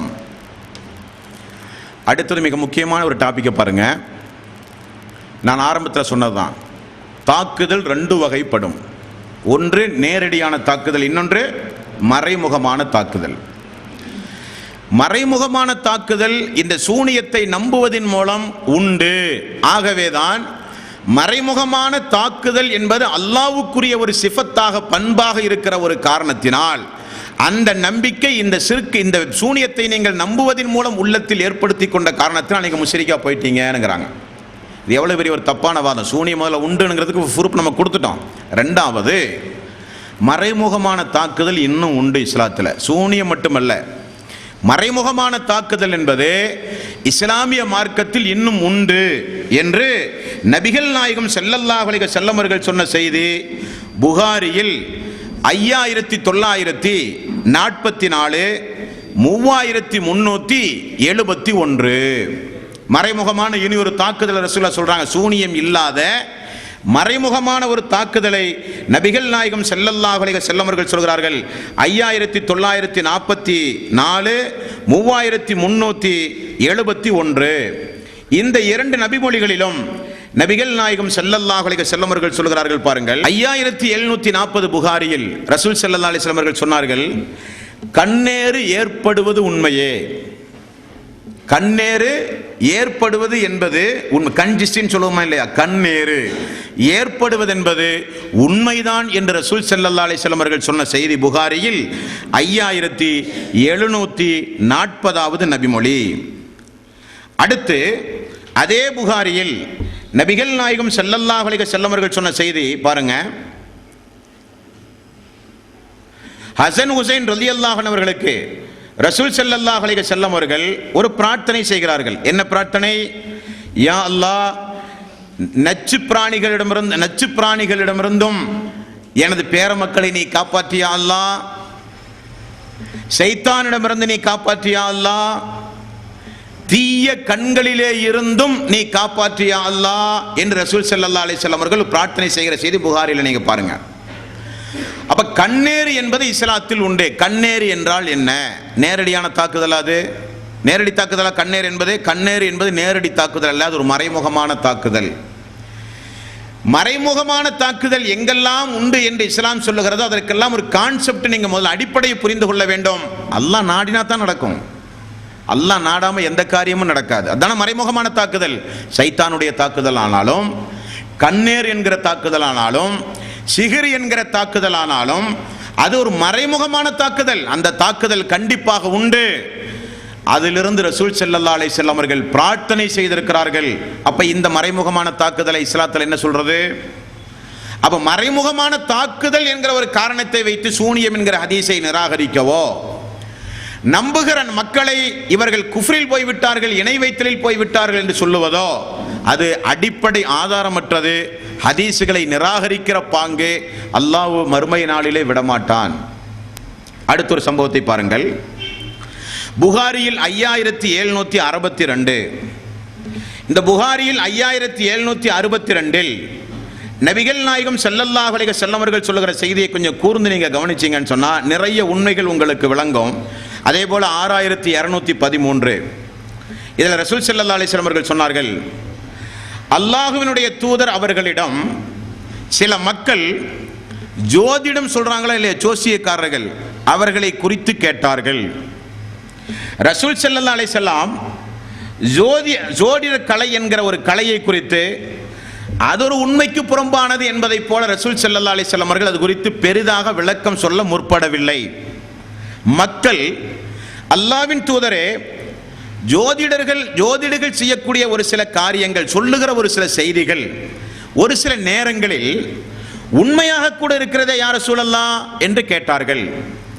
நபிகள் நாயகம் ஸல்லல்லாஹு அலைஹி வஸல்லம் அவர்கள் அதற்கு பதில் சொன்னார்கள், அது உண்மையான சொல் ஜின்களிடமிருந்து சைத்தானுக்கு வருகிறது என்று ரசூல் ஸல்லல்லாஹு அலைஹி வஸல்லம் அவர்கள் சொன்னார்கள். ஜின்களிடமிருந்து சைத்தானுக்கு வருகிறது.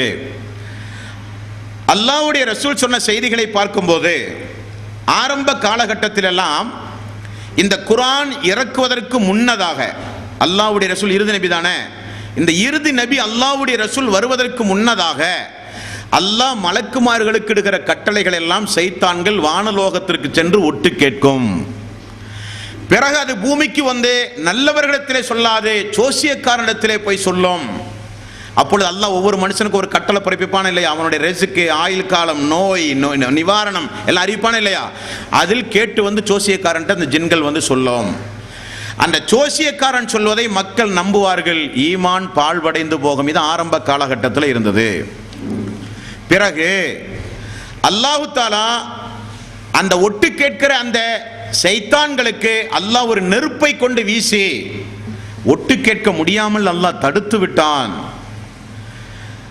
அல்லாஹ் தடுத்த அந்த நிகழ்வுக்கு பிறகு சைத்தான்கள் இருந்தாலும் கேட்க முயற்சி செய்வார்கள். அப்படி முயற்சி செய்யும் போது எல்லா செய்திகளும் விழாது, ஏதாவது ஒரு சில செய்திகள் மட்டுமே காதில் விழும். அதை கொண்டு வந்து ஜோசியக்காரனிடத்திலே சொல்லுவார்கள் என்று ரசூல் ஸல்லல்லாஹு அலைஹி வஸல்லம் அவர்கள் சொல்லுகிற இன்னும் கொஞ்சம் விரிவான செய்தி 6213 புகாரியிலே நீங்கள் பார்க்கலாம். அல்லாஹ்வுடைய ரசூல் சொல்லுகிறார்கள், அல்லாஹ் அந்த உண்மையான வார்த்தைகளை ஜின்கள் ஒட்டு கேட்டு அதை சேவல் கொக்கரிப்பதை போல, பாதி சொல்லியும் பாதி சொல்லாமல், உதாரணத்துக்கு ரசூலுல்லாஹ் சொல்றாங்க, சேவல் கொக்கரிப்பதை போல அது ஜோசியக்காரனிடத்திலே வந்து கெட்ட ஜின்கள் சொல்லும் என்று ரசூல் ஸல்லல்லாஹு அலைஹி வஸல்லம் அவர்கள் கூறுகிறார்கள். இப்ப பாருங்க, நீங்க ஜோசியக்காரன் சொல்றதெல்லாம் 1000ல் 1 ஏன் உண்மையா போகுது என்றால் அது அல்லாஹ் செய்கிற ஏற்பாடு. அல்லாஹ் ஏன் அதே வேலையை செஞ்சு மக்களுடைய ஈமானை சோதிக்கணும்? அல்லாஹ் ஈமானை எல்லா வகையிலையும் சோதிப்பான். பன்றியை படைத்து விட்டு தான் அல்லாஹ் சொல்லுவான் சாப்பிடக்கூடாதுன்னு, அப்படித்தானே? பன்றியை படைத்து விட்டு சாப்பிடக்கூடாதுன்னு. ஜோசியம் சொல்வதை மீது நம்பிக்கை வைக்கிறானோ முஹம்மதின் மீது இறக்கப்பட்டதையே அவன் மறுத்துவிட்டான். அஹமது என்கிற நபிமொழி தொகுப்பில் 9536வது நபிமொழி, 9536வது நபிமொழி நீங்கள் பார்க்கலாம் அஹமது என்கிற நபிமொழி தொகுப்பில். அப்போ ஜோசியக்காரன் சொல்லுவது உண்மையா பொய்யாண்டு போய் அலசி ஆராயாதீங்க. அவன் சொல்லுவது ஒரு சில நேரங்களில் உண்மையாக இருந்தால் கூட உங்களுடைய நம்பிக்கை அல்லாஹ்வின் மீது தான் நீங்கள் வைக்க வேண்டும்.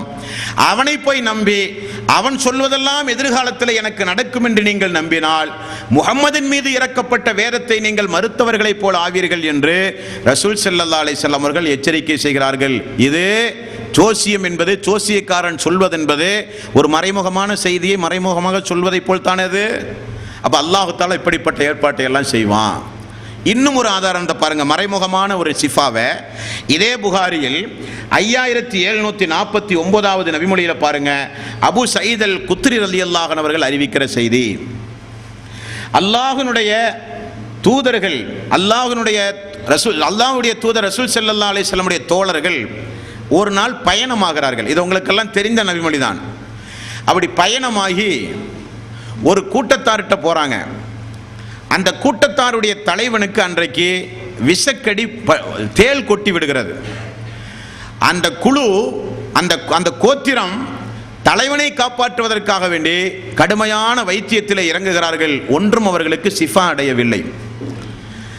அந்த ஊருக்குள் வந்த இந்த நபித்தோழர்கள் வெளியூரிலிருந்து வந்திருக்கிறோம் என்று விருந்து கேட்கிறார்கள். அந்த கோத்திரத்தார்கள் விருந்து கொடுக்க மறுக்கிறார்கள். உடனே இந்த தோழர்கள் எல்லாம் அருகில் அந்த கோத்திரத்தார்கள் இருக்கிற அருகில் ஒரு கூடாரம் அடித்து அங்கே தங்கி விடுகிறார்கள். தேள் கொடிக்கு ஆளான அந்த கூட்டத்தாருடைய தலைவனுக்கு என்ன வைத்தியம் செய்தும் சரியாகாமல் அந்த கோத்திரத்தினுடைய மக்கள் சொன்னார்கள், இங்கே முஹம்மதுடைய தோழர்கள் வந்திருக்கிறார்கள், அவர்களிடத்திலே கேட்டு பார்ப்போம் என்று சொல்ல நபித்தோழர்களிடத்திலே வர நபித்தோழர்கள் திரும்ப கேட்டார்கள், எங்களுக்கு விருந்து கூட தராமல், பசியை போக்க உணவு கூட தராமல் எங்களை நீங்கள் புறக்கணித்த காரணத்தினால் நாங்கள் இந்த விஷக்கடிக்கு மருத்துவம் செய்வதாக இருந்தால் எங்களுக்கு நீங்கள் நிறைய ஆடுகளை தர வேண்டும் என்று சொல்லுகிறார்கள். அந்த கோத்திரத்தார்கள் தலைவனை காப்பாற்ற வேண்டும் என்பதற்காக ஆட்டு மந்தை தருவதாக வாக்களிக்கிறார்கள். சஹாபாக்கள் எப்படி வைத்தியம் செய்தார்கள் என்ற அந்த ஹதீஸில் பாருங்க. சஹாபாக்கள் எப்படி வைத்தியம் செய்தார்கள் என்ற அந்த ஹதீஸுகளில் பார்க்கும்போது சஹாபாக்கள் சூரத்துல் ஃபாத்திஹாவை ஓதினார்கள். சூரத்துல் ஃபாத்திஹாவை ஓதி லேசாக உமிழ்ந்தார்கள். உடனே கட்டி போட்டு விட்டிருந்த ஒரு மனிதன் திடீரென எப்படி எழுந்து ஓடுவானோ அதே போல அவன் எழுந்து ஓட ஆரம்பித்தான். இங்க சஹாபாக்கள் நேரடியா ஊசியும் மருந்தும் கொடுத்துமா வைத்தியம் பார்த்தாங்க? இல்ல, சூரத்துல் ஃபாத்திஹா ஓதினார்கள், ஊதினார்கள், சரியானது. அப்ப அல்லாஹ்வுடைய வேத வசனத்தின் அடிப்படையில் வைத்தியம் பார்க்கப்பட்டிருக்கிறது. மறைமுகமான சிஃபா தானே இது? நேரடி சிஃபாவா மறைமுகமான சிஃபாவா இது? இது ஒரு மறைமுகமான ஒரு சிஃபா. மறைமுகமான சிஃபா அல்லாஹ் தன் கைவசம் வைத்திருந்தாலும் ஒரு சில காரியங்களின் மூலம் நிகழ்த்த இஹ்லாஸான மக்களுக்கு மட்டும் அல்லாஹ் ரப்பல் ஆலமீன் கொடுத்திருக்கிறான். இந்த நம்பரை திரும்ப நான் இன்னொரு ட்ரிப்பு கேட்பேன், நீங்க ஞாபகம் வச்சுக்கணும். வேற ஒரு சப்ஜெக்ட்டுக்கு இந்த நம்பர் உதவும். புகாரில இந்த 5749 கொஞ்சம் ஆழமா ஒரு ரவுண்டு போட்டு வச்சுக்கணும். திரும்ப உங்களுக்கு ரிப்பீட் ஆகும் இந்த ஹதீஸ். அந்த ஆடுகளை எல்லாம் வாங்கினதுக்கு அப்புறம் நீங்க திரும்ப பார்க்கணும். ஒரு சஹாபி சொல்றாரு, இது கொஞ்சம் வித்தியாசமான ஒரு அன்பளிப்பு நம்ம வாங்கியிருக்கிறோம். நம்ம ரசூல் ஸல்லல்லாஹு அலைஹி வஸல்லம் மட்டும் போய் முதல்ல போய் இதை போய் முறையிடுவோனுங்கிறாங்க. முறையிடுவோன்னு சொன்ன உடனே சஹாபாக்கள் ரசூல் ஸல்லல்லாஹு அலைஹி வஸல்லம் ஆடுகளை மேய்ச்சிட்டு கொண்டு வராங்க. யார சொல்லலாம், நாங்கள் இப்படி ஒரு வைத்தியம் பார்த்தோம், எங்களுக்கு கொஞ்சம் ஆடு கிடைச்சது. அப்படியா, என்ன வைத்தியம் பார்த்தீங்க? சூரத்துல் ஃபாத்திஹா ஓதணும், அது ஓதனா குணமாகும் உங்களுக்கெல்லாம் தெரிஞ்சிருக்குதா என்று சொல்லி ரசூல் ஸல்லல்லாஹு அலைஹி வஸல்லம் சந்தோஷப்பட்டு ஆடுகளை உண்ணுங்கள், அது ஹலால், எனக்கும் ஒரு பங்கு தாருங்கள் என்று நபிகள் நாயகம் ஸல்லல்லாஹு அலைஹி வஸல்லம் அவர்கள் கேட்டிருக்கிறார்கள். அல்லாஹ்வுடைய ரசூல் சஹாபாக்கள் செய்த அந்த காரியத்தை அங்கீகரித்திருக்கிறார்கள் என்று இந்த ஹதீஸில் பார்க்கிறோமா இல்லையா? பார்க்கிறோம். அப்ப மறைமுகமான தாக்குதல் என்பது இஸ்லாத்தில் உண்டு. கண்ணேரின் மூலம், சிஹரின் மூலம் மறைமுகமான சிஃபா என்பதும் இஸ்லாத்தில் உண்டு.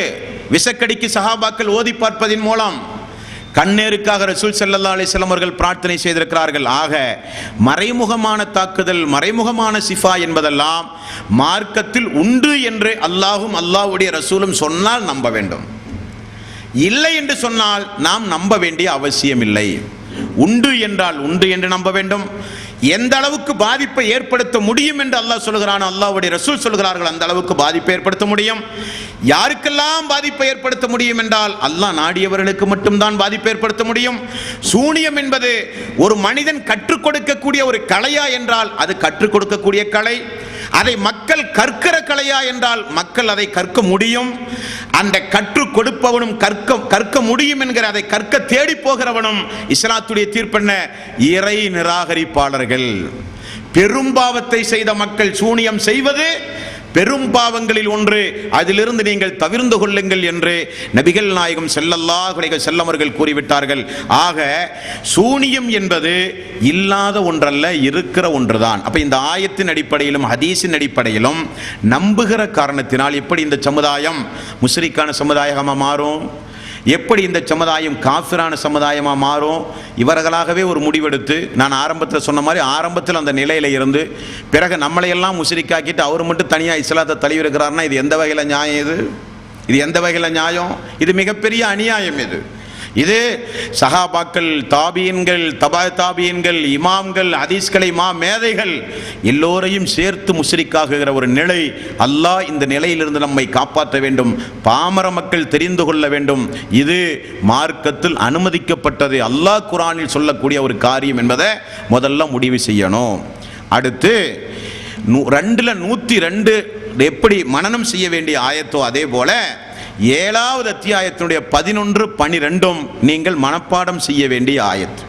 7வது அத்தியாயத்தினுடைய 111, 112 அந்த 2 வசனங்களும் நீங்கள் மனனம் செய்ய வேண்டிய ஒரு ஆயத் சகோதரர்களே. 111 வெறும் 11 பாருங்க, எங்கிட்ட மிஸ்டேக் வந்திருக்கு நினைக்கிறேன். வெறும் 11 எடுத்து பாருங்க.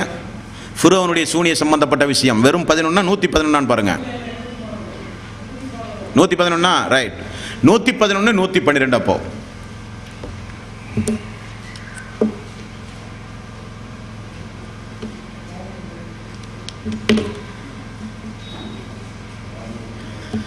ஃபிரௌன் மூசா அலைஹிஸ்ஸலாத்து வஸ்ஸலாம் அவர்கள் இஸ்லாமிய மார்க்கத்தை எடுத்துச் சொல்ல ஃபிரௌனை சந்திக்க வருகிறார்கள்.